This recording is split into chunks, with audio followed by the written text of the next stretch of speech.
Habiendo visto la ventana paraexterna a la izquierda, vamos a repasar la adquisición de la ventana apical. El traductor ahora la marca apunta hacia la línea axilar, es decir, lateral al paciente, ya no hacia el hombro izquierdo, ¿sí? Busca el choque de punta, ¿sí?, del paciente, nuevamente, si se puede, con el paciente en buenas condiciones clínicas, lateral izquierdo, ¿sí?, y se obtiene la imagen que vemos en pantalla. El traductor está en esa posición, ¿de acuerdo? A veces hay que inclinarlo un poco cefálico, un poco caudal, hasta tener la imagen correcta, según si el corazón del paciente es más horizontal o más vertical. Depende si el hábito es más longilíneo o no. Tenemos la imagen que se ve en pantalla, ¿sí?, donde vemos el vente. Vamos a acomodar un poquito la imagen. Ahí estamos. Donde vemos el ventrículo izquierdo, el ventrículo derecho, la aurícula derecha y la aurícula izquierda, con sus válvulas mitral y tricuspidia.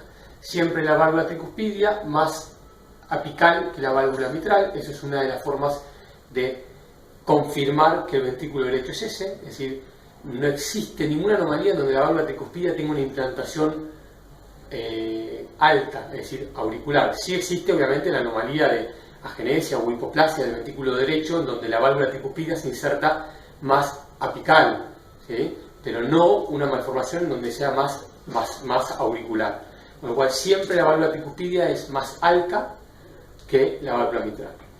Y además vemos la banda moderadora del ventrículo derecho. Todo esto lo vimos en la clase. La banda moderadora que vemos acá en la pantalla confirma que este ventrículo es derecho y este es izquierdo, ¿sí?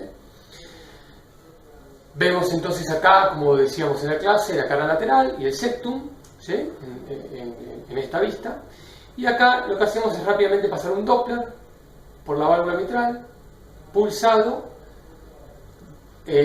apical, en la cara ventricular de la válvula mitral, sin tocar la válvula, para ver el flujo de entrada al ventrículo izquierdo o el flujo de llenado, el flujo de llenado mitral, para calcular o estimar la presión de fin de diástole o la función diastólica. Tenemos la siguiente imagen. Como verán, hay una onda de llenado rápido o pasivo y una patada auricular.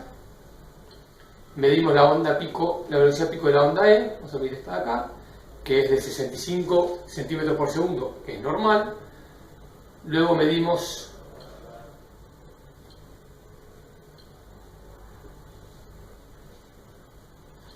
el tiempo de desaceleración, que es la pendiente de desaceleración de la onda E, ¿sí?, y vemos que el tiempo de desaceleración es 310 milisegundos, normal, tiene que ser, en realidad es un poco lento, vamos a ver, lo estoy midiendo mal, discúlpenme.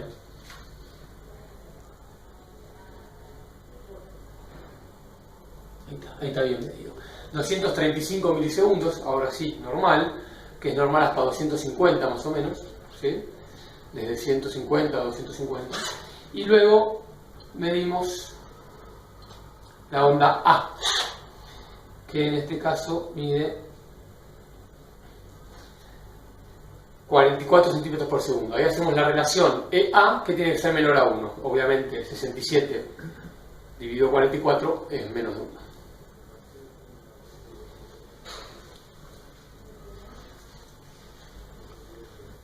Volvemos al 2D y podemos medir lo mismo en el tracto de entrada del ventrículo derecho, que sería la EA tricuspidia, la onda E. Esto se hace con menos frecuencia, pero en algunos casos es útil, como en los casos de sobrecarga aguda del ventrículo derecho, en donde podemos ver un patrón tricuspidio más restrictivo que el mitral, ¿sí?, que es casi el único caso en el que se ve, o en una Eisenmenger descompensada, por ejemplo. Acá no, es normal, de vuelta la onda E es mayor que la onda A y la relación EA tricuspidia es menor a 1, igual que la mitral.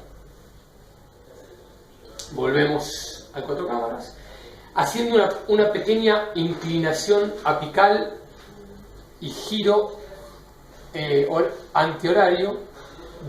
Abrimos la quinta cámara, que se ve en la pantalla, ahí está, que es el tracto de salida del ventrículo izquierdo o la válvula aórtica. Eso lo hacemos para pasar entonces ahora el mismo Doppler pulsado, pero en el tracto por arriba de la válvula aórtica y en el tracto de salida, para ver el VTI subaórtico. Es el flujo subaórtico. Frisamos, medimos el flujo subaórtico, medimos el VTI y la velocidad pico, y esto nos va a servir tanto para estimar o medir el gasto cardíaco, como para después poder, por ejemplo, cuantificar una estenosis aórtica comparando el VTI subaórtico con el VTI aórtico y poder calcular el área valvular. Lo vamos a ver en la clase de válvulas. Ahí vemos un VTI de 21 con una velocidad pico de 1.2 metros por segundo, que es normal, con un gradiente pico de 5.8, que es normal, obviamente. Volvemos al 2D, esta imagen la dejamos guardada, y hacemos lo mismo, pero con el Doppler continuo. Todo esto ya lo vieron en la clase. Doppler continuo, lo pasamos por la válvula aórtica, seleccionamos Doppler.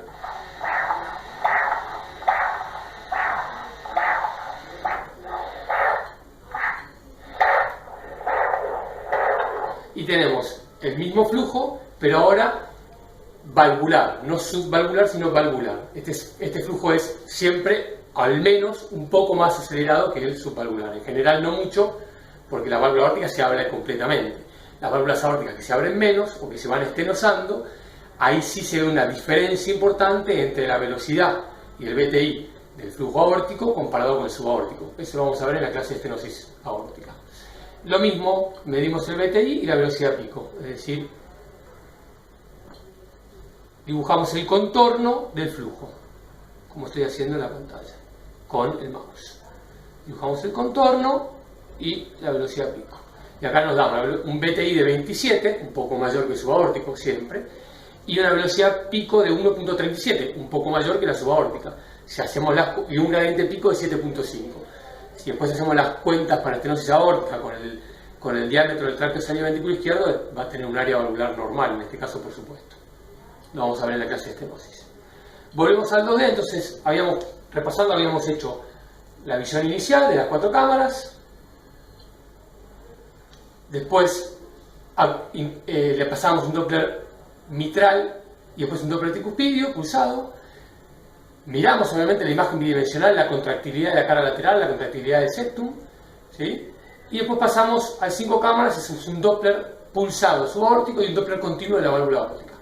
Por último vamos a medir cavidades, entonces frisamos la imagen y medimos el área de la aurícula izquierda y los volúmenes del ventrículo izquierdo para calcular un Simpson. Vamos a hacer un ejemplo de cálculo de área de la aurícula. Vamos a aumentar un poco la imagen, vamos a mejorar la imagen de la aurícula.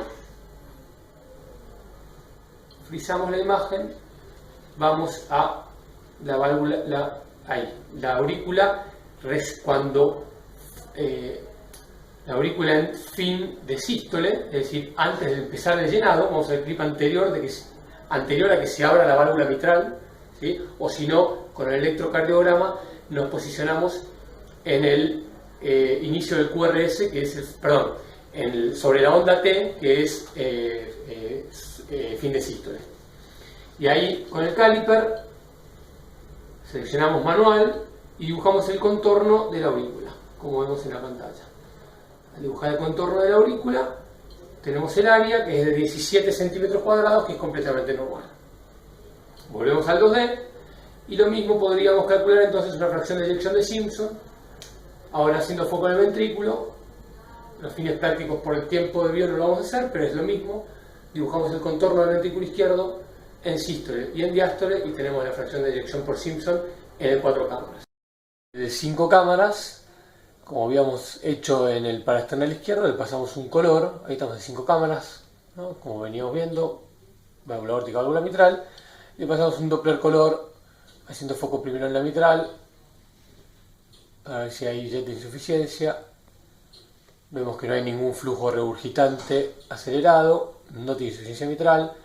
Y pasamos lo mismo por la válvula aórtica, lo mismo, vemos que el flujo es solo sistólico y no hay ningún flujo diastólico regurgitante acelerado y patológico. Y con eso sí, entonces terminamos el 4 y el 5 cámaras.